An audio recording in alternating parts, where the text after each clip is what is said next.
नमस्कार दोस्तों, दर्श एजुकेशन लाइव प्लेटफॉर्म पे आप सभी का। और आज हम लोग जो है 10 जुलाई की पहली शिफ्ट सॉल्व करने जा रहे हैं। आपको पता ही है हमने अब इसका वाला है 11 जुलाई की और बचे। आज हम जो है कहाँ कौन से ले रहे हैं दोस्तों, ये हम 10 जुलाई का पहली शिफ्ट। और 10 जुलाई की पहली शिफ्ट का सवाल पूछा गया है, निम्नलिखित में किस टीम इंडियन सुपर लीग 2022-23 जीता। तुम देखोगे सबसे ज्यादा जो है कौन जीतता है, मोहन बागान सबसे ज्यादा जीता है। एकेटी पहला संस्करण भी इन्होंने ही जीता है। हाँ, मोहन बागान ने ही पहला संस्करण जीता है इंडियन सुपर लीग का।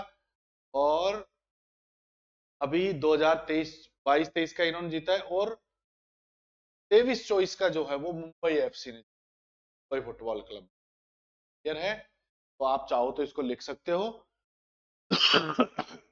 कि इसका जो है पहला संस्करण कब हुआ, 2013 में। और पहला विजेता भी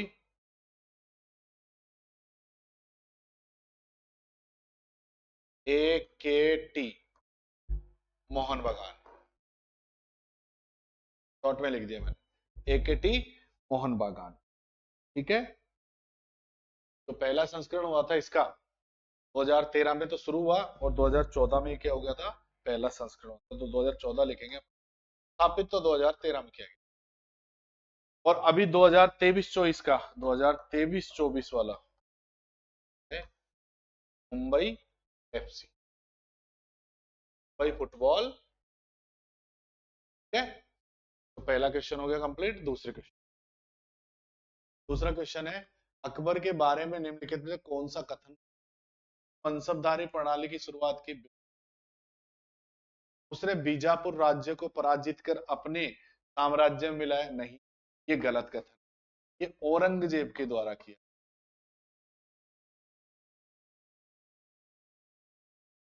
ये गलत हो गया हमारे। फिर देखो, उसने फतेहपुर सीकरी को अपनी राजधानी बनाया, ये बिल्कुल सही है। अकबर ने फतेहपुर सीकरी को अपनी राजधानी बनाया था। ठीक है, कब बनाया था इसने, 1571। तो हमारी कौन से हो गए, पहला और तीसरा कथन सत्य है। राजधानी कब बनाया सीकरी को, 1571।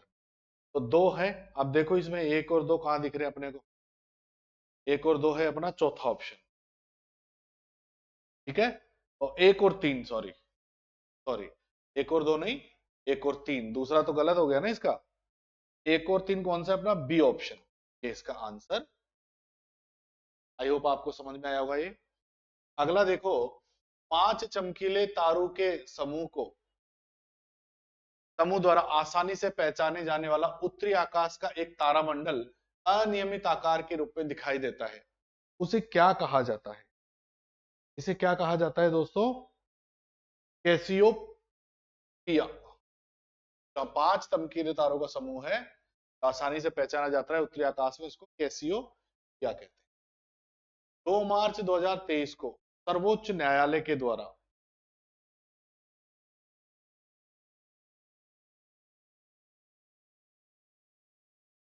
अब देखो, ये आपको ढंग से देखना, 2 मार्च 2023 को सर्वोच्च न्यायालय द्वारा चुनाव आयोग की नियुक्ति मामले में एक आदेश जारी, जिसमें अब इन्होंने 4 ऑप्शन दे दिए कि कौन कौन लोग जो है मिलकर सिफारिश करेंगे कि भारत के निर्वाचन आयुक्तों या चुनाव आयोगों की नियुक्ति की जा सके। तो इन्होंने जब दिया था ना दोस्तों, तो प्रधानमंत्री, भारत के मुख्य न्यायाधीश और लोकसभा अध्यक्ष, प्रधानमंत्री विपक्ष के नेता और राज्यसभा के सभापति, प्रधानमंत्री विपक्ष के नेता और भारत के मुख्य। बिल्कुल सही। तो हमारा आंसर क्या हो जाएगा, जब सुप्रीम कोर्ट ने ये आदेश दिया, सुप्रीम कोर्ट ने कहा कि चुनाव आयोग में आयुक्तों की नियुक्ति जब होगी, जब ये तीनों ही लोग सलाह देंगे, प्रधानमंत्री हो, विपक्षी दल के नेता हो, और सीजीआई हो। के बाद में भाजपा सरकार जो है एक अधिनियम लेकर के आई चुनाव आयोग से संबंधित, और उसमें उन्होंने सीजीआई को हटा दिया और उसकी जगह तो रख दिया एक केंद्रीय मंत्री। वर्तमान में क्या है, प्रधानमंत्री, यूनियन मिनिस्टर और leader of largest opposition party, ये 3 लोग सिफारिश करेंगे तो चुनाव आयोग में नियुक्ति। अगला क्वेश्चन, निम्नलिखित में से कौन सा मौलिक अधिकार भारतीयों के साथ साथ विदेशियों को भी तो दोस्तों पहला ऑप्शन देखते हैं, शैक्षणिक संस्थाओं की स्थापना और प्रशासन करने का अल्पसंख्यकों का अधिकार नहीं, ये केवल इंडियंस को प्राप्त है। सार्वजनिक रोजगार के मामलों में अवसर की समानता, ये भी जो है केवल इंडियंस को ही है। अल्पसंख्यकों की भाषा लिपि, ये कौन सा है, आर्टिकल 16, ये आर्टिकल 30 हो गया। और संस्कृति सुरक्षा का अधिकार, ये आर्टिकल, ठीक है। प्रारंभिक शिक्षा का अधिकार आर्टिकल 21, और दोस्तों ये भारतीय प्लस विदेशी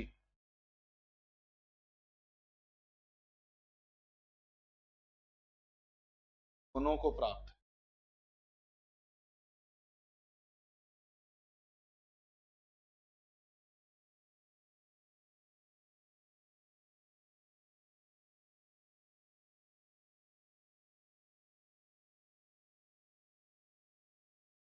ठीक है, तो इसका आंसर क्या हो जाएगा,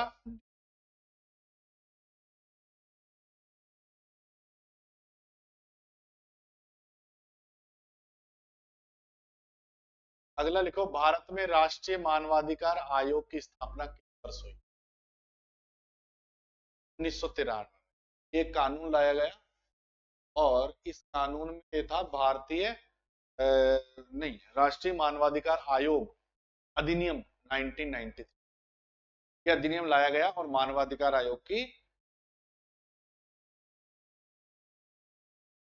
स्थापना की गई 19।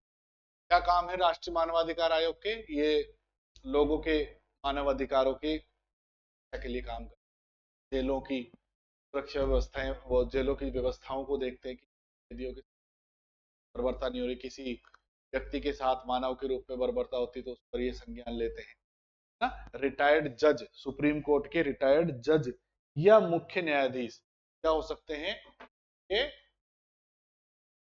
अध्यक्ष होते हैं।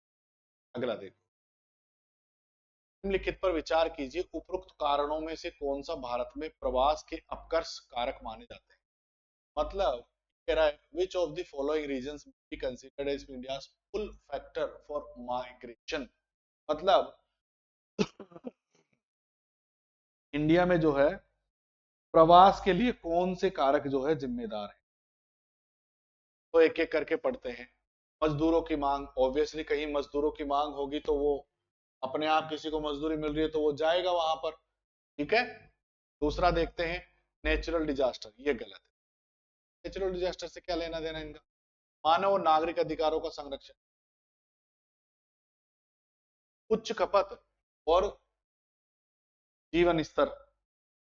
अब देखिए, आप अगर किसी ऐसी जगह रहते हो जहां पर आपको मजदूरी नहीं मिल रही है, तो फिर आपको वहां पर कुछ न तो खपत होगा ना आपका जीवन स्तर होगा, तो ये भी एक मांग में है। 4, अपना क्या निकल के आता है, 1, 3 और 4। अब इनमें देखते हैं अपन कहां पर है, 1, 3, 4 जहां भी मिल जाएंगे, ये राशि इसमें क्या है, 1, 3 और यही अपने क्या हो जाएंगे आंसर। अगला देखो, अंतरराष्ट्रीय हॉकी मैच की अवधि क्या है। अंतरराष्ट्रीय हॉकी मैच की अवधि अभी 60 मिनट, ठीक है। पहले ये अंतरराष्ट्रीय हॉकी मैच जो होता था उसकी अवधि 70 मिनट तक भी होती थी, 2019 के पहले 70 मिनट तक भी होती।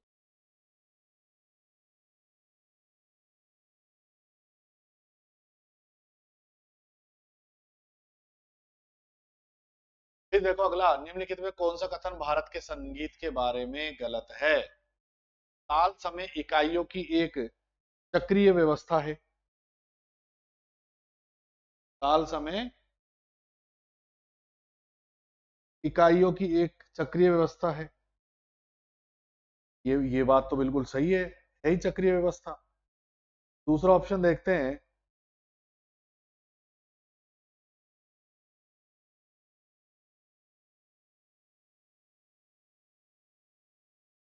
एक सेकंड।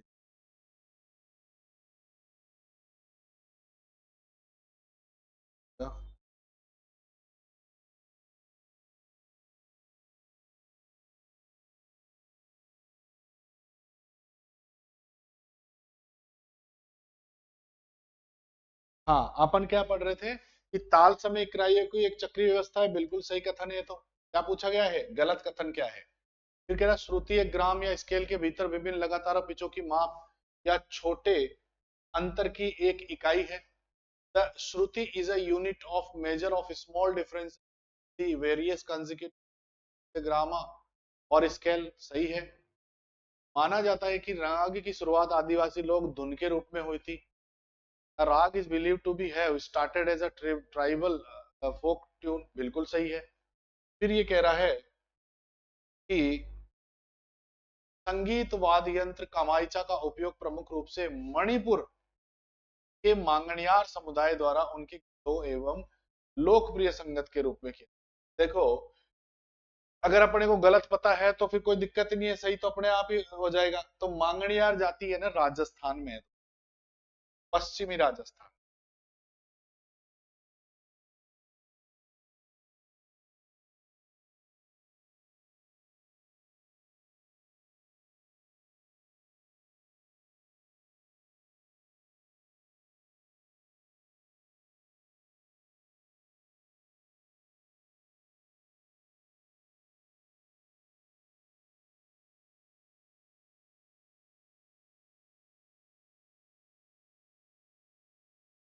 ठीक है, तो गलत कौन सा स्टेटमेंट हो जाएगा, डी, और हमारा आंसर भी। अगला देखो, हिमालय की सबसे बाहरी श्रृंखला को शिवालिक कहा जाता है। आंसर ये हो जाएगा भाई, हिमालय जो है ये इस प्रकार है, महान हिमालय,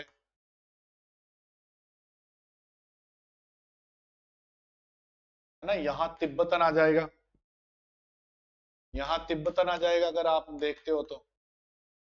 फिर महान हिमालय, फिर आ जाएगा आपका लघु हिमालय, और फिर आपका कौन सा आ जाएगा, शिवालिक।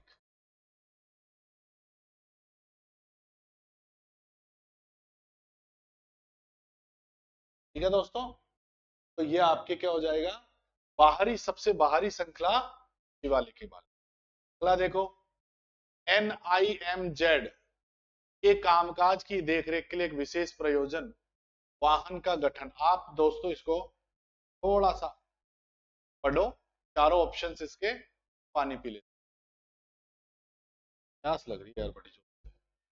ठीक है, एक बार के लिए आपको इसको, ग्लास मेरा छूट गया बाहर। ठीक है,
चलो तो मित्रों, अब आते हैं अपने, अब आप लोगों ने स्टेटमेंट पढ़ लिए होंगे।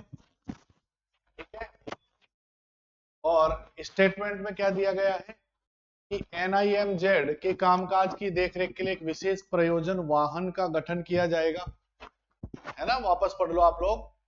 Which of the following is not a characteristics of the National Investment and Manufacturing Zone of India? NIMZ के कामकाज की देखरेख के लिए एक विशेष प्रयोजन वाहन का गठन किया जाएगा। तो यहाँ पर सीधा हिंदी में नहीं दे रखा, ये रह गया एक सेंटेंस। जो पूछा गया कि कौन सा लक्षण जो है नेशनल इन्वेस्टमेंट और मैन्युफैक्चरिंग जोन के लिए, राष्ट्रीय निवेश और मैन्युफैक्चरिंग क्षेत्र के लिए सही है। तो ये चार ऑप्शन है, चार ऑप्शन में अपना क्या हो जाएगा, इसमें क्या कह रहा है कि नहीं है, ये पूछ रहा है इसकी एक विशेषता नहीं है। सबसे मेन बात ये है। तो देखो कह रहे एनआईएमजेड के कामकाज की देखने के लिए विशेष प्रयोजन वाहन होगा, ये गठन तो किया जाएगा। राज्य सरकार बिजली आपूर्ति और पानी तथा अन्य विनिर्माण संबंधी सुविधाएं प्रदान करेगी, करेगी तभी तो होगा, नहीं तो इन्वेस्टमेंट जोन वगैरह ये सब मैन्युफैक्चरिंग जोन कैसे बनेंगे। फिर देखो कह रहा इसमें एनआईएमजेड को स्थापित करने के लिए कम से कम 1000 हेक्टेयर क्षेत्र का फल उपलब्ध कराया जाता है, ये भी बात बिल्कुल सही है। फिर ये कह रहा है एनआईएमजेड के लिए प्रस्तावित क्षेत्र का कम से कम 30% क्षेत्र विनिर्माण इकाइयों के लिए उपयोग में लिया जाएगा। तो देखो ये बात बिल्कुल सही है कि एनआईएमजेड के लिए प्रस्तावित क्षेत्र का कम से कम 30% क्षेत्र ये उपलब्ध कराया जाएगा, लेकिन 1000 हेक्टेयर वाला कहीं भी प्रावधान नहीं है ना। अपना ये बिल्कुल सही है 30% वाला, और ये गलत है। तो हमारा आंसर भी क्या हो जाएगा, ये 1000 हेक्टेयर का कोई ऐसा क्राइटेरिया इसमें नहीं दिया गया। अगला क्वेश्चन देखो, एमएस वर्ड में मेनू बार के नीचे आइकनों में से कौन सा आइकन सामान्यतः मौजूदा डॉक्यूमेंट को सेव करने के लिए उपयोग किया जाता है। वर्ड में मेनू बार के नीचे आइकन में कौन सा आइकन, तो ये होता है फ्लॉपी डिस्क आइकॉन ना। ये आइकन्स में जब हम नीचे देखेंगे तो फ्लॉपी डिस्क आइकन आता है। अगला देखो 1928 में नई दिल्ली के फिरोज शाह कोटला में किस क्रांतिकारी संगठन की स्थापना की गई। तो देखो ये कहा हिंदुस्तान सोशलिस्ट रिपब्लिकन, ये देखो लिखी रखा है। पहले दोस्तों इसकी स्थापना 1924 में की गई थी कानपुर में, हिंदुस्तान रिपब्लिकन एसोसिएशन के रूप में।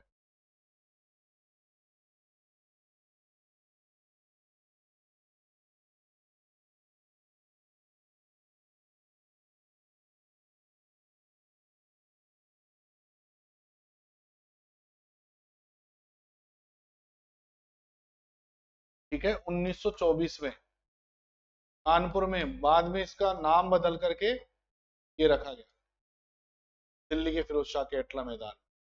ठीक है, इसकी स्थापना किसने की थी, इनकी स्थापना थी राम प्रसाद बिस्मिल, अशफाकुल्ला खान, ये सब ने इनकी यहाँ की थी। फिर बाद में फिरोज शाह कोटला मैदान में क्रांतिकारी संगठन जो है गठन की, पुनर्गठन किया।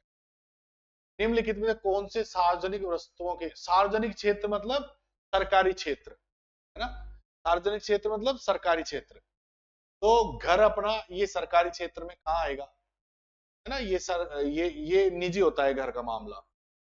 और डिफेंस रक्षा ये सार्वजनिक क्षेत्र है। ए वाला देख लो, ये कहाँ मिलेगा, ए ऑप्शन, ए और बी दोनों नहीं, केवल ए। तो रक्षा जो डिफेंस है वो सार्वजनिक क्षेत्र का, सरकारी क्षेत्र का उदाहरण है। अगला देखो, निम्नलिखित में से किस व्यक्ति को दूसरे राष्ट्रीय न्यायिक वेतन आयोग का अध्यक्ष बनाया गया। इन दोनों में से सॉरी चार ऑप्शन है हमारे पास, चार ऑप्शन में से किसको बनाया गया, देश वर्मा, आर बसंत या एस आनंद। पीवी रेड्डी को राष्ट्रीय न्यायिक वेतन आयोग का क्या बनाया गया, अध्यक्ष। आंसर हो जाएगा ये। निम्नलिखित में से कौन सा राज्य विजयादशमी का त्योहार मनाने के लिए प्रसिद्ध है, जो दुर्गा पूजा की समाप्ति का प्रतीक है।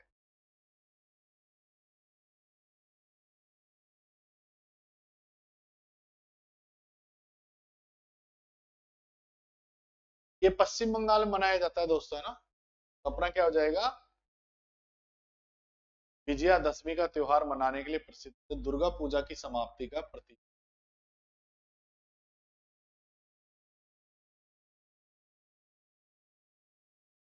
ठीक, अगला देखो, एरो कीज और माउस क्लिक का उपयोग करने के अलावा माइक्रोसॉफ्ट वर्ड में किसी टेबल के चारों ओर मूव करने के लिए और किसी विधि का प्रयोग किया जाता है। CTRL कुंजी दबाकर, सेल पर क्लिक करना, कुंजी दबाना या स्क्रॉल व्हील का उपयोग करना। बताओ इसमें कौन सा होगा साहब? तो कीज और माउस का उपयोग करने के अलावा माइक्रोसॉफ्ट वर्ड में किसी टेबल के चारों ओर मूव करने के लिए किस का प्रयोग? तो एंटर कुंजी दबाना, स्क्रॉल व्हील का उपयोग करना। सीटीआरएल कुंजी नहीं, सीटीआरएल का नहीं होगा, अगर सेल पर क्लिक करना। ये गलत है, ये सही है। टेब कुंजी का उपयोग करना है, सेल पर डबल क्लिक करना है, ये भी गलत हो जाएगा। सेल पर राइट क्लिक करना और मूव, ये है ही नहीं, तो ये भी गलत है। आंसर अपना क्या हो जाएगा? बी अपना आंसर, ये बी अपना आंसर हो जाएगा 17वें। अगला देखो, विख्यात भातखंडे संगीत संस्थान कहां पर है? तो देखो ये भातखंडे संगीत संस्थान जो है लखनऊ में है। पंडित विष्णु, देखो ये हमारे संगीत के जो हैं बहुत पुराने और प्रारंभिक लोगों में से एक थे। तो इनके नाम पे जो है क्या किया गया? पंडित विष्णु नारायण, पूरा नाम इनका पंडित विष्णु नारायण भातखंडे।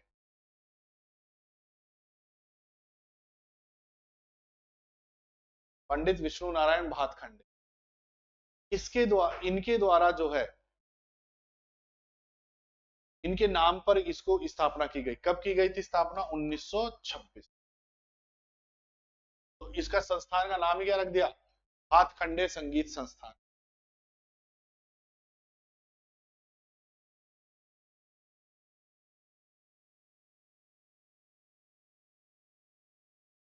ठीक है, अगला देखो अब, भोपाल गैस त्रासदी किस वर्ष में हुई? बताइए, ये बहुत ही बड़ी दुखद घटना रही है हमारे देश की। कहाँ हुई ये घटना? Union carbide pesticide plant Bhopal, 1984 में। ये 3,000 सॉरी 5,000 लोग मारे गए, तो लगभग 5 लाख लोग घायल हुए इसमें। ठीक है, इसमें कौन सी जो है गैस थी? इसमें मिथाइल आइसोसाइनाइट गैस थी, है ना? गैस जो लीक हुई थी वो कौन सी थी? मिथाइल आइसोसाइनाइट, ये गैस लीक हुई थी। बहुत खतरनाक गैस है, फेफड़े जल जाते हैं, मर जाता है आदमी तुरंत। चलो अगला देखो, निम्नलिखित में किस संशोधन अधिनियम के द्वारा 21A को समाहित किया गया? ये कई बार आ चुका है, 4-5 बार मैंने इसको आपको रिवीजन करा दिया, पिछले में आपने देख लिया होगा। 83वां संविधान संशोधन अधिनियम 2002 के द्वारा। आंसर हो जाएगा सी हमारा। अगला देखो 21वां, रुक्मणी देवी अरुंडेल का संबंध किससे? जब मैं आप लोगों को शास्त्रीय नृत्य पढ़ाता हूं तो उसमें क्या कहता हूँ? रुक्मणी देवी अरुंडेल भरतनाट्यम की प्रसिद्ध नृत्यांगना रही है। भरतनाट्यम को अंतरराष्ट्रीय स्तर पर पहचान दिलाई उन्होंने।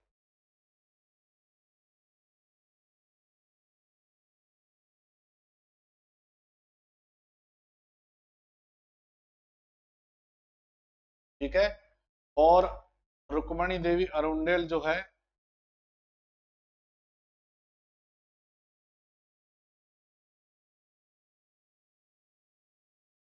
राज्यसभा सदस्य भी,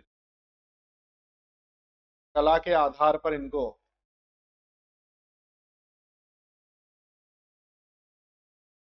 राज्यसभा में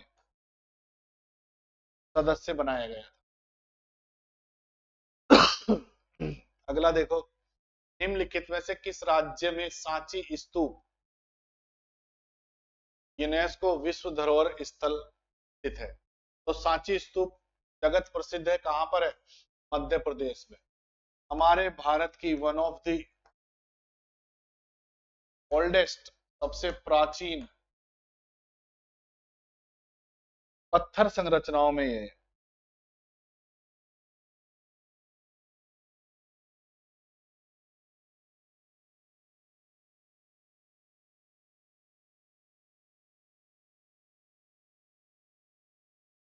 ठीक है।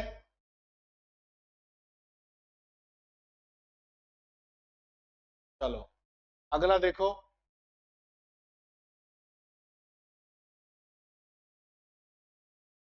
अगला क्वेश्चन देखो। 1812 में who described the hypothesis that equal volume of different gases contain equal number of molecule. 1812 में इस परिकल्पना का वर्णन किसने किया कि विभिन्न गैसों के समान आयतनों में समान संख्या के अणु होते हैं? जॉन डाल्टन ने, A option. B option Albert Stein ने, सी ऑप्शन जेम्स वॉट ने, और डी ऑप्शन एमेडियो आवोगाद्रो। तो ये अमेडियो आवोगाद्रो ने ही इन परिकल्पना का वर्णन किया। राष्ट्रीय खेल दिवस कब मनाया जाता है? देखो, राष्ट्रीय खेल दिवस जो है मेजर ध्यानचंद के जन्मदिन के उपलक्ष्य में मनाया जाता है दोस्त। ठीक है, हर साल 29 अगस्त को मनाया जाता है, एवरी ईयर 29 अगस्त को नेशनल स्पोर्ट डे।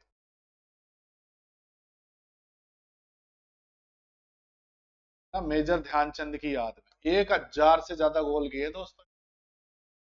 1928, 32 और 36 के जो ओलंपिक हुए उनमें भारत को गोल्ड मेडल दिलवाया। 1000 से ज्यादा गोल है, लेजेंड आइकॉन रहे ये हॉकी के। तो इन्हीं की याद में इनको श्रद्धांजलि देने के लिए 29 अगस्त को राष्ट्रीय स्पोर्ट दिवस बनाया। निम्नलिखित में से उस कार्बोहाइड्रेट की पहचान कीजिए जो कार्बोहाइड्रेट की परिभाषा के अनुरूप नहीं है। देखो, माल्टोज कार्बोहाइड्रेट है, सुक्रोज भी है, फ्रक्टोज भी है, लेकिन रमनोज नहीं है। ये कुछ स्किन से रिलेटेड है, ठीक है, वसा है, ये स्किन से रिलेटेड वसा है रमनोज। तो हमारा आंसर क्या हो जाएगा? अब आते हैं हम पारी नंबर 2 पर। शिफ्ट नंबर 2, 10 तारीख, 10 जुलाई, शिफ्ट नंबर 2।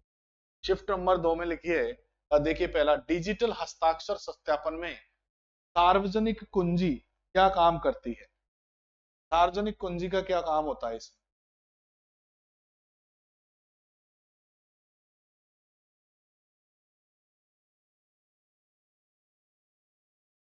बताइए।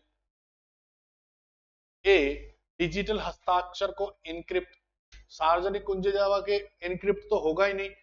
जब किसी को पब्लिक की सर्व करेंगे तो वो डिस्क्रिप्ट के लिए हो सकता है और डिक्रिप्ट के लिए। तो आंसर क्या हो जाएगा? डिजिटल हस्ताक्षर को डिक्रिप्ट करने के लिए। प्रेषण के दौरान गोपनीयता नहीं होगा, संदेश या फाइल। तो आंसर क्या हो जाएगा? बी हो जाएगा। अगला देखो, किस जनगणना का नारा है हमारी जनगणना हमारा भविष्य? 2011 की जनगणना जो हुई वह जनगणना हमारी जनगणना हमारा भविष्य था। और जनगणना के बारे में मैंने आपको खूब सारे पॉइंट्स पहले लिखवाए हुए हैं, बताया हुआ है कि हमारे देश में जो है जो है 1872 में पहले क्या हुई थी? जनगणना हुई थी। फिर 1881 से रेगुलर जो है जनगणना करवाई गई। सबसे पहली जनगणना मेयो ने शुरुआती दौर में करवाई। ये सारी जानकारी मैंने आपको पहले दी। कौन हमारे देश में आज वर्तमान में जो है जनगणना का आयुक्त है वो भी मैंने आपको सब। अगला देखो, 2023 में कर्नाटक के मुख्यमंत्री के रूप में किसने की शपथ ली? सिद्धारमैया। और सिद्धारमैया ऐसे व्यक्ति हैं जो जिन्होंने 5 वर्ष पूरे भी किए हैं। कर्नाटक में किसी मुख्यमंत्री ने 5 वर्ष पूरे नहीं किए, उन्होंने 5 वर्ष पूरे किए। और पहले भी इनका टर्म रह चुका है, ठीक है। ये पहले भी क्या रहे हैं? कर्नाटक के सीएम रह चुके हैं, और दूसरी बार ये सीएम जो है बने हैं। 2013 से 18 में भी ये सीएम रहे थे। खेल कूद में आजीवन उपलब्धि के लिए निम्नलिखित में से कौन सा पुरस्कार प्रदान किया जाता है? और इसकी स्थापना उन खिलाड़ियों को सम्मानित करने के लिए की गई जिन्होंने अपने प्रदर्शन से खेलों में योगदान दिया और सक्रिय खेल करियर से सेवानिवृत्ति के बाद भी खेलों को बढ़ावा देने में। तो दोस्तों ये है मेजर ध्यानचंद अवार्ड। एक चीज में गलती मत कर देना, एक तो है ये मेजर ध्यानचंद खेल रत्न। तो खेल रत्न पुरस्कार तो क्या है? राजीव गांधी खेल रत्न पुरस्कार का रीनेम है।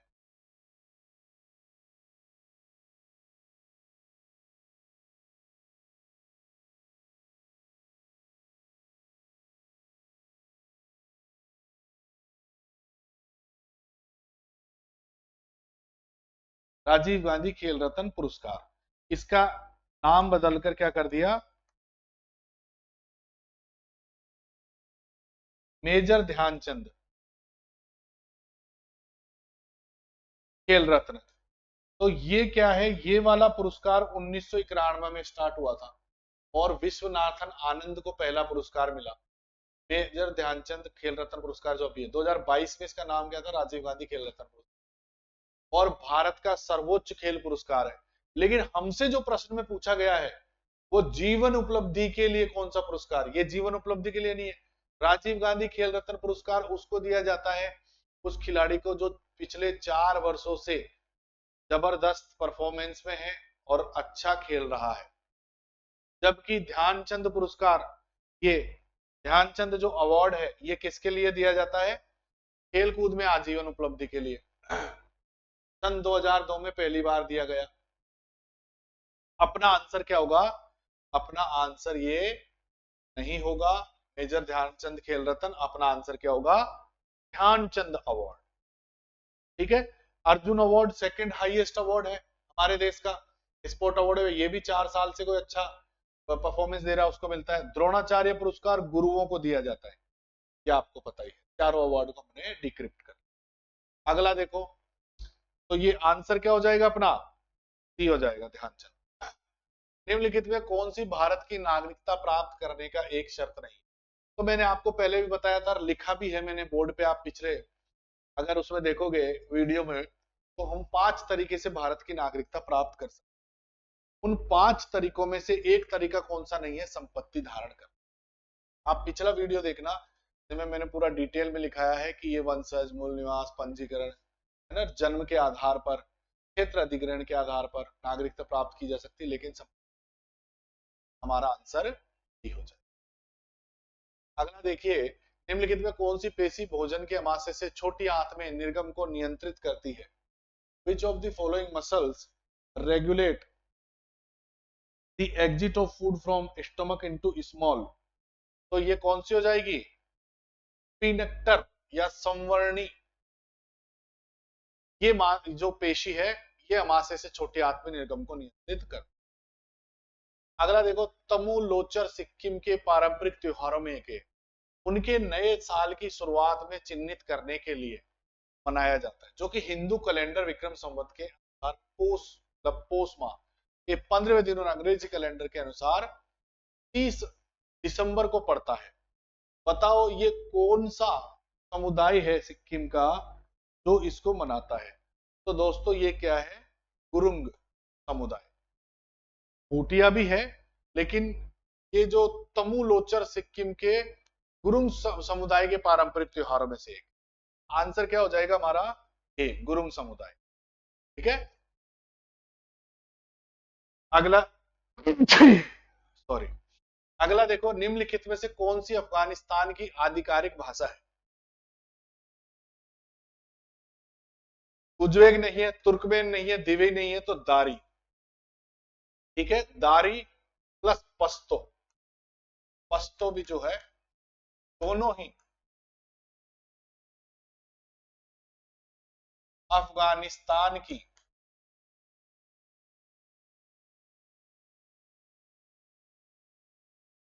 आधिकारिक भाषा है।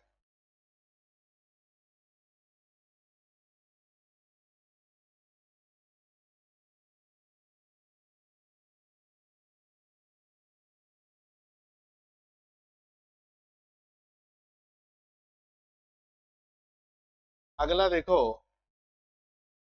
वर्ष 2021 में निजीकरण की प्रक्रिया को तेज करने और राज्य संचालित उद्यमों पर अधिक वित्तीय नियंत्रण रखने के लिए सार्वजनिक उद्यम विभाग को अब किस मंत्रालय के अंतर्गत हिस्सा बना दिया गया है, तो इसको किस मंत्रालय के अंतर्गत हिस्सा बनाया है, 4 अपने पास हैं, वित्त, सूक्ष्म लघु मध्यम भारी उद्योग या वाणिज्य।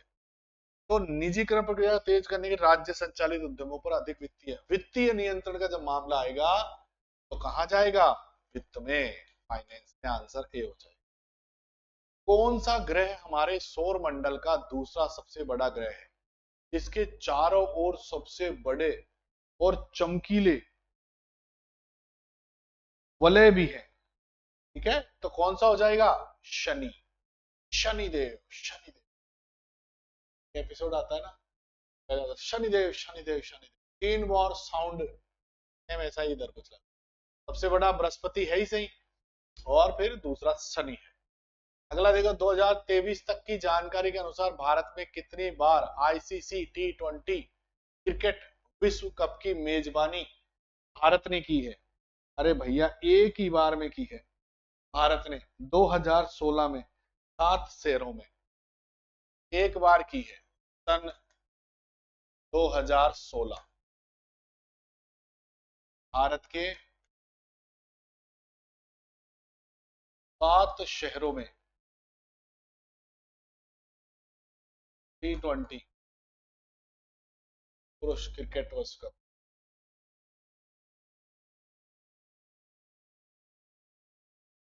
विश्व कप की मेजबानी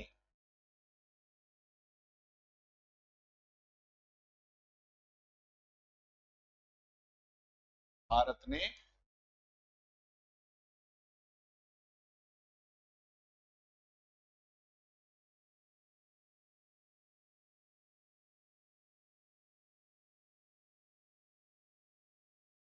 अगला देखो, निम्नलिखित में से क्या पीसी की सुरक्षा के लिए बहुकारक प्रमाणीकरण का एक उदाहरण है? बताओ, पीसी की सुरक्षा के लिए क्या है? फायरवॉल सुरक्षा, बहुकारक मतलब कह रहा है मल्टी फैक्टर ऑथेंटिकेशन। तो भैया, मल्टी फैक्टर ऑथेंटिकेशन के लिए वायरफॉल की जरूरत नहीं है, फायरवॉल की जरूरत नहीं है। फिंगरप्रिंट स्कैन, हाँ ये। एंटीवायरस नहीं, ओएस प्रोटेक्शन नहीं। आंसर क्या हो जाएगा? फिंगरप्रिंट स्कैन से हम मल्टी फैक्टर ऑथेंटिकेशन को जो है कर सकते। अब देखो, निम्नलिखित में से कौन सा बल पर लागू नहीं होता? Which of the following is not applicable to force? बल वस्तु के द्रव्यमान को बढ़ा सकता है, फोर्स में increase the mass of the object, बल किसी गतिमान वस्तु की दिशा बदल सकता है, फोर्स में increase the mass of the object, force में change the direction of a moving object, बल किसी वस्तु को गतिमान कर सकता है, बल किसी वस्तु के आकार को बदल सकता है। तो इसमें बल पर लागू नहीं होता। तो देखो, बल गतिमान वस्तु की दिशा बदल देगा, गतिमान भी कर देगा, आकार को भी बदल देगा, लेकिन द्रव्यमान को नहीं बढ़ा पाएगा। Increase the mass of object है ना, तो आंसर अपना यही होगा, नहीं होता, लागू नहीं होता पे पूछा गया है। द्रव्यमान का कोई, अरे आकार बदल देगा, ठोक देगा बल तो आकार बदल जाएगा उसका। गतिमान जब धक्का लगेगा तो आगे जाएगा, दिशा भी बदल देगा, द्रव्यमान नहीं बढ़ेगा। भारतीय शास्त्रीय कर्नाटक संगीत में कितने मूल ताल हैं? तो दोस्तों, शास्त्रीय कर्नाटक संगीत में 7 मूल ताल हैं। निम्नलिखित में से कौन सी राज्य के नीति निदेशक सिद्धांतों की एक विशेषता है और इसे मौलिक अधिकारों से भी अलग करता है? ये वाद योग्य नहीं है, ये व्यक्ति के हितों की रक्षा करते हैं, नहीं व्यक्ति की हितों की रक्षा तो ये करते हैं।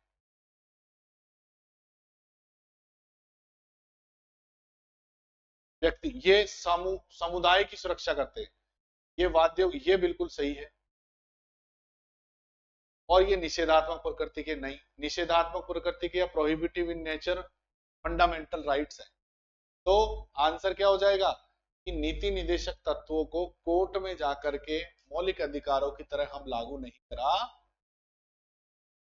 इनको हम मौलिक अधिकारों की तरह लागू नहीं करा सकते। अगला देखो, भरतनाट्यम नृत्य शैली किस राज्य से संबंधित है? अभी अभी बताया था, भरतनाट्यम एक 8 भारतीय शास्त्रीय नृत्य में से एक है, तमिलनाडु से, जब अभी रुक्मणी देवी और उंडेल का सवाल आया था। अगला देखो, 2022 तक की स्थिति के अनुसार निम्न में कौन सा भारत का अग्रणी ज्वारीय उत्पादन, ऊर्जा उत्पादन क्षेत्र है? सुंदरबन नहीं है भैया। कच्छ की खाड़ी, यस लग रहा है। महाराष्ट्र के समुद्र तट और मन्नार की खाड़ी। देखो, अग्रणी ज्वारीय ऊर्जा उत्पादन कौन सा है? Kutch, gulf of Kutch. ये ज्वारीय ऊर्जा क्या है, जो ज्वार भाटा आते हैं उसकी ऊर्जा को इस्तेमाल करके इलेक्ट्रिसिटी बनाना, ये ज्वारीय ऊर्जा है। अगला देखो, ज्वारीय ज्वारीय ऊर्जा। अगला देखो, सूची 1 के पदों का सूची 2 के पदों से मिलान कीजिए। संतुलित विकास सिद्धांत, ये कौन से होगा? देखो यहां पर है ना, कुछ इन्होंने अपने को दिए हैं डॉक्ट्राइंस, सॉरी, और उनको हमको मिलाना है। तो देखो, संतुलित विकास सिद्धांत ये किसने दिया है? ये दिया है रगनार नरकसे ने। अब देखो, बड़े धक्के का सिद्धांत, बिग पुश थ्योरी दी है, ये दी है आपके रोसेनस्टीन रोडन ने। और धर्मनिरपेक्ष पतन ये दिया है प्रेबिस सिंगर ने। और चौथे का क्या हो जाएगा? पूंजीगत वस्तु और भारी उद्योग का किसने दिया है? फेल्डमैन और महालवानिस मॉडल। अपन पढ़ते ही है, महालवानिस मॉडल पे आधारित हमारी पंचवर्षीय योजना है। तो इन सबको मिलाएंगे तो देखो, एक के साथ सी किसमें मिल दिख रहा है? एक में भी और इसमें। अभी हम ए और सी दोनों को ले लेते हैं। फिर कह रहा है ये अपना बड़े धक्के का सिद्धांत, तो दो के साथ ए हमको कहां दिख रहा है? ये इसमें सी में दिख रहा है, मतलब ये अपना गलत हो गया। फिर इसको देख लेते हैं, 3 के साथ डी, प्रेबी सिंगर मिला चौथे के साथ बी, तो अपना आंसर क्या हो जाएगा? आंसर हो जाएगा, ठीक है। अगला देखो, जाति उन्मूलन के लिए काम करने के लिए 1840 में बॉम्बे में स्थापित पहला सामाजिक धार्मिक संगठन कौन सा है? पहला सामाजिक धार्मिक संगठन है दोस्तों परमहंस मंडली। धर्म सभा सत्य शोधक समाज नहीं है, परमहंस मंडली। स्थापना किसने की थी? दादूबा पांडुरंग और दुर्गाराम मेहता ने। दादूबा पांडुरंग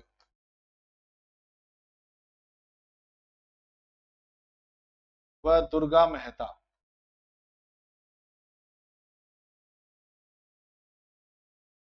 परमहंस मंडली की स्थापना दुर्गा राम मेहता ने की थी साहब, ठीक है। अगला लिखो, अगला देखो क्वेश्चन, एक मैच शुरू करने के लिए एक टीम में फुटबॉल खिलाड़ियों की न्यूनतम कितनी संख्या होनी चाहिए? तो न्यूनतम पूछा गया भाई, 7 खिलाड़ी हो एक टीम में फुटबॉल में, तो संख्या मतलब खेल शुरू किया जा सकता है, ठीक है। अगला देखो प्रश्न, प्रसिद्ध तराना गायक पंडित रतन मोहन शर्मा किस राजघराने से है? देखो, रतन मोहन शर्मा बहुत प्रसिद्ध संगीतकार रहे हैं और ये है मेवाती घराने से, ठीक है। मेवाती घराने किससे संबंधित है? और इनको भाई साहब तराना के गायक रहे, तो इनको क्या दी गई है उपाधि? बादशाह ए तराना, ये इनको क्या दी गई है उपाधि? पंडित रतन मोहन शर्मा को। पाल साम्राज्य का संस्थापक कौन है दोस्तों? तो ये सवाल मैंने आपको पहले भी कराया था, ठीक है। तो धर्म का पाल साम्राज्य का संस्थापक है गोपाल। 750 से 770 में इस गोपाल ने जो है पाल वंश की स्थापना की दोस्तों, ठीक है। धर्मपाल देवपाल इसी वंश से हैं, लेकिन संस्थापक पूछा गया है 750 से 770। और गोपाल ने क्या किया? पश्चिम बंगाल को अपने राजनीतिक नियंत्रण में ले आया पूरे, यहां तक कि इन्होंने मगध बिहार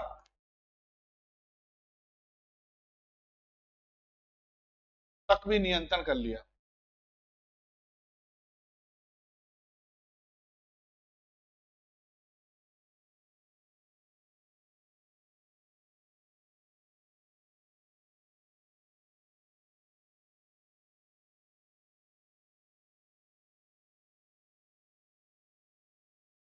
पहले भी मैं पाल के बारे में कई बार, देखो ये खासियत है, जिस सीरीज में एक बार एक से आ गया उससे मिलते जुलते ही सवाल पूछे जाते हैं, तो इसलिए पूछ लिया करो हिस्ट्री हिस्ट्री में कि किसके ऊपर वंश के ऊपर आया, फिर उस वंशी वंश के सवाल मिलेंगे ऐसे आप। अगला देखो, प्रतिस्पर्धी व्यवहार और प्रतिस्पर्धी बाजार संरचना संबंधित है। प्रतिस्पर्धी व्यवहार, प्रतिस्पर्धा, competitive behaviour and competitive market structure are related, ये नहीं है, तब ये तो गलत। इनवर्सली प्रतिलोमतः, प्रत्यक्षतः, प्रोपोर्शनली, ये होगा प्रतिलोमतः इनवर्सली। कैसे? क्योंकि प्रतिस्पर्धी व्यवहार होगा तो प्रतिस्पर्धी संरचना जो है इसकी बढ़ेगी, और अगर उसकी घटेगी तो प्रतिस्पर्धी व्यवहार उसके एवज में, अगर देखो कॉम्पिटिटिव मार्केट स्ट्रक्चर बढ़ेगा तो कॉम्पिटिटिव व्यवहार घटेगा, और कॉम्पिटिटिव बिहेवियर बढ़ेगा तो ये मार्केट स्ट्रक्चर घटेगा। इनवर्स चलते हैं दोनों। खंबात की खाड़ी, कच्छ की खाड़ी और गंगा डेल्टा को कौन सी ऊर्जा के लिए आदर्श स्थिति, अभी अभी पढ़ाया है मैंने, जियोथर्मल, भूतापीय ऊर्जा की ज्वारी, नहीं नहीं सॉरी, भूतापीय नहीं, ज्वारी, टाइडल, अभी तो बताया था मैंने कि ज्वार भाटे जो आते हैं, अभी तो जस्ट 2 क्वेश्चन के पहले। तो चॉइस का आंसर क्या हो जाएगा हमारा? ज्वारीय। अभी जस्ट 2 क्वेश्चंस के पहले बताया तो है मैंने आपको कि ज्वार भाटा की ऊर्जा को जो है ये काम में लेते हैं। पदोन्नति में आरक्षण संविधान के निम्नलिखित किस अनुच्छेद के अंतर्गत आता है? तो देखो पदोन्नति का है 916(4) है, बिल्कुल सिंपल है। आर्टिकल 16 क्या कहता है? लोक अभियोजन में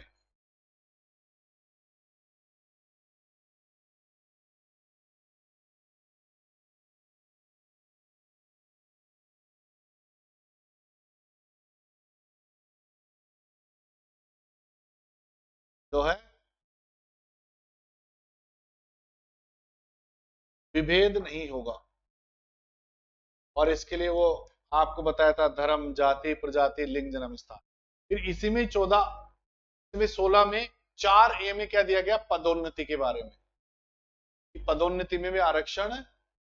अगला देखो, फिर आ जाता है अपना 10 जुलाई का S3 सिटिंग थर्ड। 10 जुलाई की हम कौन सी पढ़ रहे हैं? S3। S3 का पहला क्वेश्चन देखिए आप लोग, ये दिया गया है, सभी ऐतिहासिक इमारतों पर यह निर्देश लगे होते कि जनता को दीवारों पर कुछ नहीं लिखना चाहिए। यह कथन किस मौलिक कर्तव्य से संबंधित है? दोस्तों ये है आपका सार्वजनिक संपत्ति की रक्षा करना और हिंसा का त्याग करना। ये आपका जो है किसमें आ जाएगा? आर्टिकल 51 कैपिटल ए के आई में आ जाएगा। ठीक है, सभी ऐतिहासिक इमारतों पर यह निर्देश लगे थे जनता को दीवार पर कुछ नहीं लिखना चाहिए। तो ये क्या आ जाएगा? सार्वजनिक संपत्ति की सुरक्षा इसमें दिया है, गया है। अगला देखो,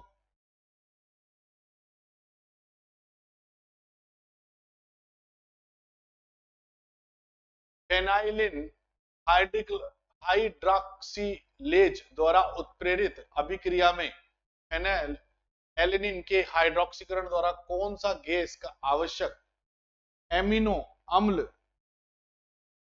अम्ल संश्लेषित करता है? तो सिस्टीन नहीं करता, ग्लाइसिन नहीं करता, टायरोसिन करता है दोस्तों। अगला क्वेश्चन देखो, जुलाई 2021 में किस राज्य सरकार ने राज्य की जनजातियों और स्वदेशी समुदायों की आस्था, संस्कृति और परंपराओं का संरक्षण परिरक्षण करने के लिए एक स्वतंत्र विभाग बनाने की घोषणा की है? यह विभाग कहां बनेगा दोस्तों? यह विभाग बनेगा दोस्तों असम में। इसका आंसर क्या होगा? असम। जनजाति और स्वदेशी समुदाय की आस्था, प्रकृति, आस्था, संस्कृति और परंपराओं। एक प्रोटॉन विलायक जल के ऑक्सीजन परमाणु से आबंध बनाकर चतुष्फलीय हाइड्रोनियम आयन देता है, या वर्ग समतलीय हाइड्रोनियम आयन देता है, या दोस्तों वर्ग पिरामिड हाइड्रोनियम आयन देता है, या त्रिकोणीय पिरामिडीय आयन देता है। तो आंसर क्या होगा अपना? Trigonal pyramidal. तो एक प्रोटॉन विलायक जल के ऑक्सीजन परमाणु से आबंध बनाकर एक त्रिकोणीय पिरामिडीय हाइड्रोनियम देता है।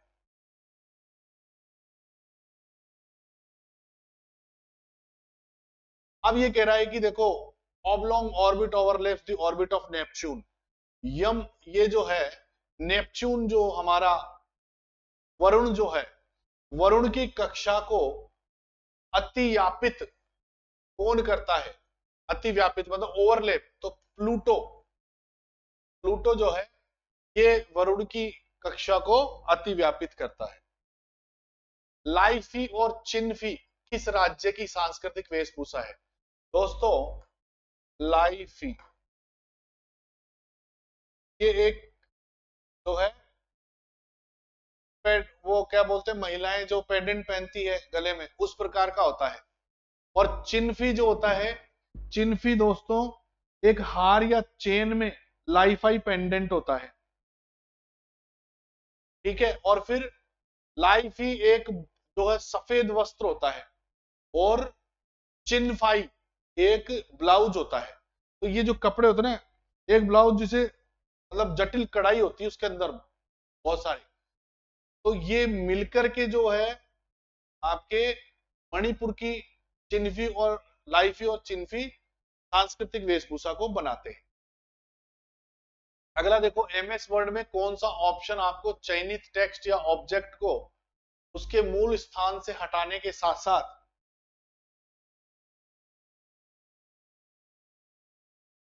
तो एमएस वर्ड में कौन सा ऑप्शन आपको चयनित टेक्स्ट या ऑब्जेक्ट को उसके मूल स्थान से हटाने के साथ साथ क्लिप बोर्ड पर कॉपी करने की सुविधा देता है? तो कट जो होता है, कट कर लेंगे अपन उसको, क्लिप बोर्ड पर पेस्ट भी हो जाता है। वो देखा है, ये तो मोबाइल में भी हमारे पास कट करके हम पेस्ट कर सकते हैं उसको। आंसर क्या हो जाएगा? कट कर। भारतीय राष्ट्रीय सर्वेक्षण 2022 के अनुसार भारत की साक्षरता दर कितनी है? तो राष्ट्रीय सर्वेक्षण 2022 की बात करें तो 77.7 जो है भारत की साक्षरता दर है दोस्तों। अगला देखो, अन्नमाचार्य ने किस भगवान की स्तुति में संकीर्तन की रचना की? देखो 14वीं शताब्दी के हैं ये अन्नमाचार्य, ठीक है। और प्रसिद्ध तेलुगु संत कवि और कर्नाटक संगीत के रचनाकार है ये। सिद्ध तेलुगु संत कवि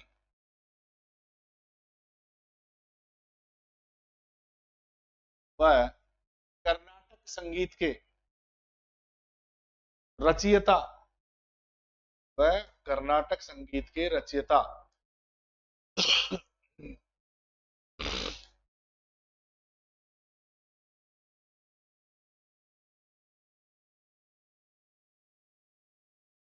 वह दक्षिण भारत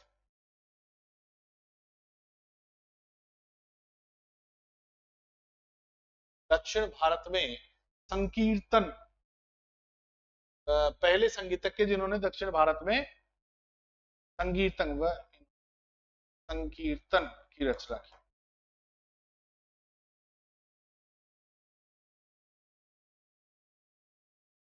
ये साहब अन्नमाचार्य है। अब इन्होंने जो संकीर्तन की रचना की, ये किसके लिए की? लॉर्ड वेंकटेश्वर, भगवान वेंकटेश्वर के लिए। तो आंसर क्या हो जाएगा?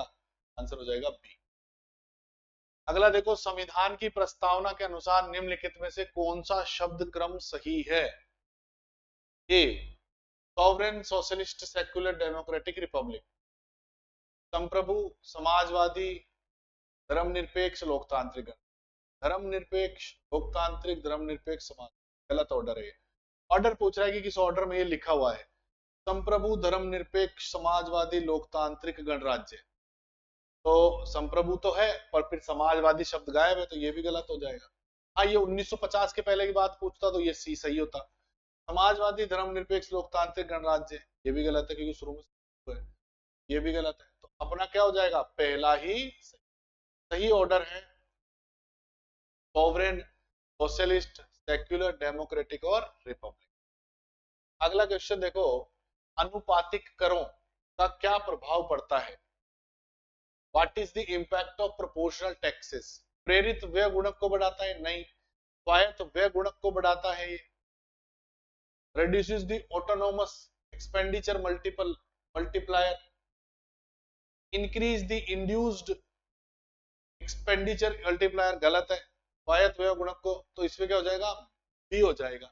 हालांकि देखो ये टेक्निकल भाषा है, सीधी भाषा में मैं बता दूं, अनुपातिक करों का मध्यम वर्गों पर बहुत बुरा प्रभाव पड़ता है। अमीर आदमी तो जिसके पास पैसे वो देकर निकल जाता है, वो 1% टैक्स में सुलझ जाता है। वहीं मध्यम वर्ग को 10%, 15% तक टैक्स देना पड़ता है और उसके लिए वो भारी पड़ता ही जाता है। प्रोपोर्शनल टैक्सेस का प्रभाव ये पड़ता है। ठीक है, जैसे मान लो आप मोटरसाइकिल ले रहे हो, तुम्हारे लिए तो है नहीं कि तुम 3-2.5 लाख की मोटरसाइकिल एक साथ ले लोगे, ईएमआई कराओगे, फिर उस पर ट्रांजैक्शन टैक्स होंगे, फिर सरकार जीएसटी लगाएगी, फलाना लगाएगी, ढिमकाना लगाएगी, तो वो और ज्यादा भारी पड़ता जाता है। अनुपातिक करों का प्रभाव ये पड़ता है कि मध्यम वर्ग बिल्कुल मर जाता है इसमें। भारतीय पर्यटन और यात्रा प्रबंध संस्थान का मुख्यालय कहां पर है? ना तो गुवाहाटी में, ना भुवनेश्वर में, ना नई दिल्ली में। कहां पर है? ग्वालियर में। भारतीय पर्यटन और यात्रा प्रबंधन संस्थान। अगला देखो, भारत के प्रायद्वीपीय पठार का सामान्य उन्नयन किस दिशा में है? तो एक बात बताओ मुझे, टेलीविजन पूछ रही है कि हमारा जो पेनिनसुला है, वो पेनिनसुला, पहले बात तो आपको पता ही होगा, 16 लाख स्क्वायर वर्ग किलोमीटर में है वो, है ना। हमारा जो प्रायद्वीपीय पठार है वो 16 लाख किलोमीटर में फैला हुआ है। अब ये पूछ रहा है एलिवेशन, गोंड, और ये भी पता होगा आपको गोंडवाना प्रायद्वीप से अलग होकर किसका निर्माण हुआ। तो अब ये जो है कह रहे कि एलिवेशन, ऊंचाई किस तरफ से है इसकी? उत्तर से दक्षिण है, मतलब अपने हिमालय से लेके नीचे की तरफ है, दक्षिण में। क्या दक्षिण से उत्तर है? हो ही नहीं सकता। पश्चिम से पूर्व है या पूर्व से पश्चिम? तो देखो, पश्चिम से पूर्व की ओर, क्योंकि पश्चिम से पूर्व की ओर नदियां बहती हैं। नर्मदा को छोड़ दो,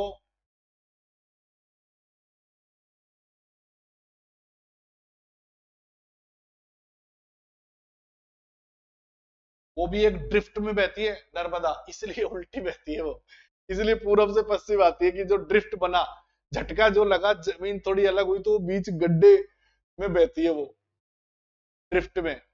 तो इसलिए नर्मदा इधर आती है पूरब से पश्चिम, वरना बाकी सारी नदियां पश्चिम से पूर्व। तो आंसर मिल गया होगा कि हमारा जो एलिवेशन है ये पश्चिम से पूर्व की ओर। लक्ष्मीबाई राष्ट्रीय शारीरिक शिक्षा महाविद्यालय, अब देखो लक्ष्मीबाई नाम है, तो आप ये लक्ष्मीबाई के नाम से ये मत समझ लेना कि मध्य प्रदेश। कभी कभी एक गेम खेल जाते, ग्वालियर दे दिया क्योंकि यहाँ का संबंध लक्ष्मीबाई से हो सकता है, लेकिन ये गलत है। लक्ष्मीबाई शारीरिक शिक्षा महाविद्यालय तिरुवनंतपुरम केरल में है। निम्न स्तंभों का मिलान कीजिए। मेक इन इंडिया कब शुरू किया गया? 2014 में। स्टार्टअप राष्ट्रीय विनिर्माण नीति कब शुरू की गई? राष्ट्रीय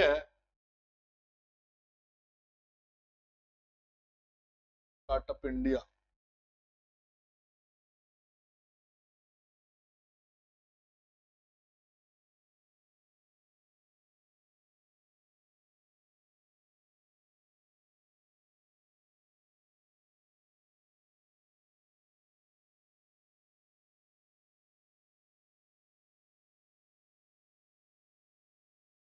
हाँ देखो, अब आपको पता ही है make in India, make in India, वो टाइगर, वो शेर का लॉयन का वो बना ही रखा है मोदी जी का, 2014 से चल ही रहा है कि हम भारत को। अब जाके अब ये इस साल अगर आप डाटा देखोगे तो भारत का अब तक के सबसे बड़ा निर्यात इस बार जो है हुआ है। तो अब अपन मिलाते हैं मेक इन इंडिया पहल 2014 दो के साथ, ए देखो किसमें है, दो में है, तो अपन यहाँ दोनों पे निशान लगा लेते हैं। फिर कह रहा है ये कि एक के साथ मैंने 2011 पे निशान लगाया, मैन्युफैक्चरिंग विनिर्माण वाली। एक के साथ सी देखो कहाँ है, ये डी में दिख रहा है साहब। अब चाहे ज्यादा अपने जाने भी नहीं, तब भी अपना आंसर मिले जाएगा। फिर startup India 2016, smart city 2015, answer क्या हो जाएगा, डी। कौन सी सोशल नेटवर्किंग साइट सेवा प्रोफेशनल नेटवर्किंग, मतलब अगर आपको किसी की प्रोफाइल देखनी है तो आप वो कहां पर देखोगे, लिंक्डइन पे, ये सभी जानते हैं, यहाँ पर सबकी प्रोफाइल आपको मिल। अगला देखो, भारत का सबसे बड़ा फुटबॉल स्टेडियम कहाँ पर है, यह है साहब कोलकाता में। विवेकानंद युवा क्रीड़ांकन स्टेडियम भी इसको कहा जाता है, कोलकाता को। ठीक है,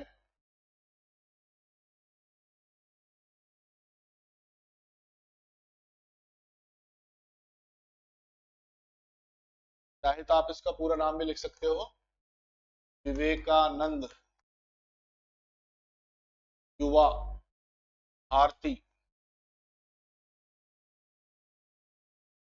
क्रीड़ांगन। ठीक है साहब।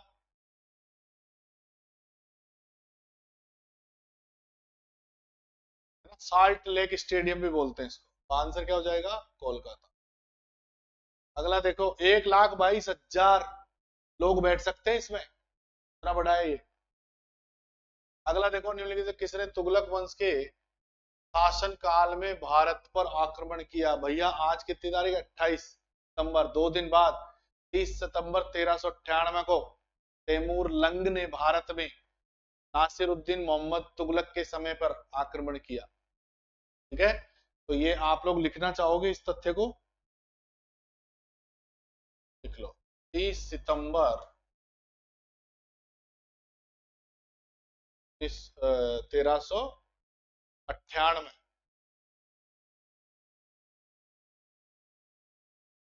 और दिल्ली का सुल्तान कौन था,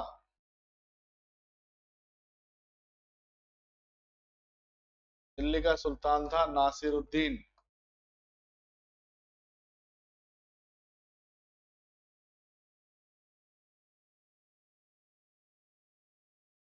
मोहम्मद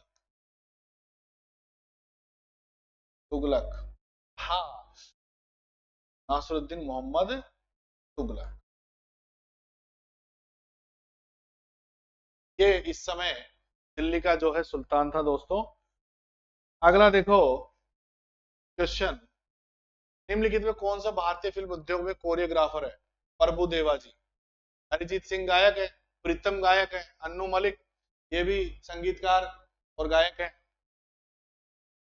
क्रिकेट पिच की मानक माप क्या होती है, क्रिकेट पिच की मानक होती है 22 यार्ड बाय 10 फीट, 22 गज गुणा 10 फीट, ये क्रिकेट यार्ड की पिच होती है, क्रिकेट की पिच यार्ड होती है। गुरु पर्व गुरु नानक देव जी के जन्मदिन के उपलक्ष्य में मनाया जाता है। ये सिखों के कौन से गुरु थे दोस्तों, ये सिखों के पहले गुरु थे दोस्तों। का जन्म कब हुआ, 1469 में। इन्होंने, गुरु नानक देव ने सिख धर्म की स्थापना की और 10 गुरु धर्म के हुए, तो ये पहले गुरु थे और 1469 में इनका जन्म हुआ था। इनके जन्म की याद में ही क्या मनाया जाता है, गुरु नानक देव जी के जन्मदिन के उपलक्ष्य।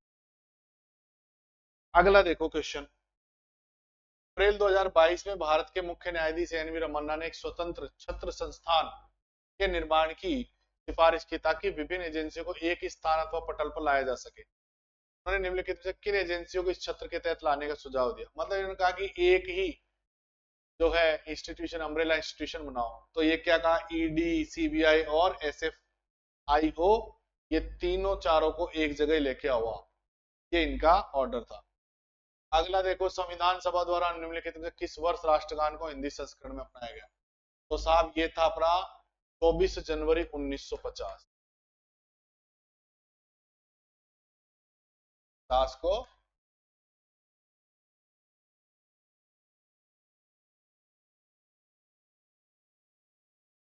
विधानसभा द्वारा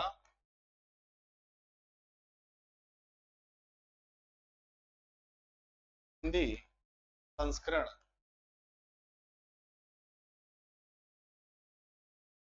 को अपनाया।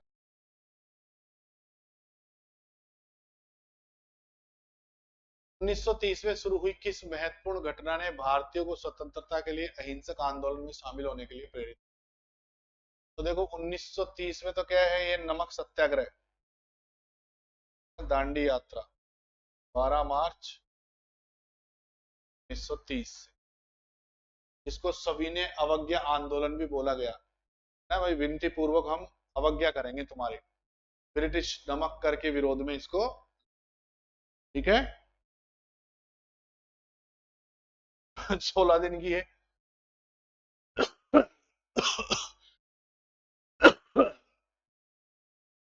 देखो इनमें से किसको जो है मरणोपरांत 2023 में सार्वजनिक मामलों में दूसरे सबसे बड़े नागरिक पद्म विभूषण से सम्मानित किया गया? तो 2023 में जो है सार्वजनिक मामलों में मुलायम सिंह यादव को क्या किया गया? पद्म विभूषण से नवाजा गया। तो दोस्तों हमने 10 जुलाई की 3 शिफ्ट को सॉल्व कर लिया है। कल हम 10 जुलाई की चौथी शिफ्ट और 11 जुलाई की 4, ठीक है।